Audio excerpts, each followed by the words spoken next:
फैलाउन सकिन्छ भनेर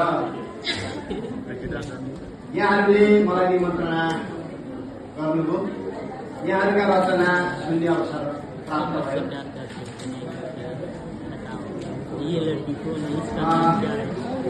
सर्वप्रथम त आयोजक टिम दमक क्याम्पस साहित्यिक मञ्चलाई विशेष धन्यवाद तथा आभार व्यक्त गर्न चाहन्छु। यस कार्यक्रमका प्रमुख अतिथिज्यूले व्यस्त समयका बावजुदमा निक्लिसक्नु भएको छ। निर्णायक मण्डल भाइ बहिनीहरूका रचनालाई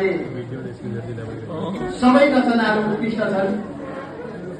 यी उत्कृष्ट रचनामध्ये पनि चेतनामूलक र रचनात्मक कुरामा 1, 2, 3 गरेर उहाँहरूले निर्णय दिनुहुनेछ। निर्णायक मण्डलज्यूहरू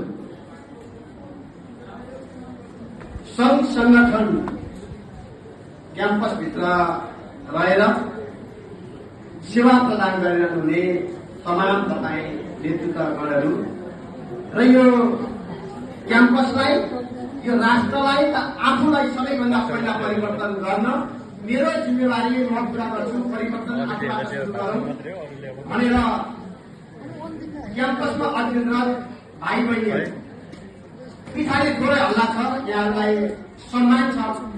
जहाँ हल्ला छ त्यहाँ सल्लाह छ। दमक क्याम्पसलाई राम्रो बनाउने हाम्रो लक्ष्य छ। म कति विचलित छु। कार्यक्रम चलिरहेको छ, म हल्ला गरिरहेको छु। हामी जीवन्तको समाज नेपाललाई निमन्त्रणा गरेर यहाँ बोल्ने अवसर दिनुभएको छ। मेरा कुरा केही पिता हुन सक्छन्, केही बिना पनि हुन सक्छन्। म पेसाले ट्याक्सी ड्राइभर गाडी चलाउँछु। गाडी चलाउने मान्छेले तपाईँहरूको अगाडि आएर बोल्दा कस्तो कस्तो लाग्न पनि सक्छ। म यहाँलाई आग्रह गर्छु, हामी एउटै कुरा सबैभन्दा सकारात्मक हुनका लागि सबैभन्दा पहिलो व्यक्ति आफू बन्नुपर्छ। त्यसैले हामीले भनेका छौँ मानवीय एकताको एउटै धरोहर जीवनचक्र समाज हाम्रो साझा प्यारो घर।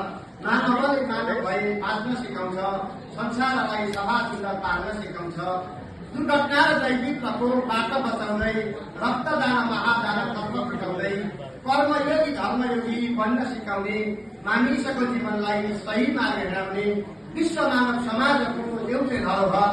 लागौँ सबै मानव जीवन पारो मनोहर।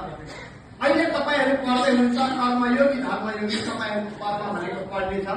पढेर आफ्नो जीवनलाई उत्कृष्ट स्थानमा पुर्याउनुहुनेछ। तपाईँहरू यो देशको प्रधानमन्त्री पनि बन्नुहुनेछ। फेरि यही क्याम्पसको पछि आएर तपाईँहरू क्याम्पस पनि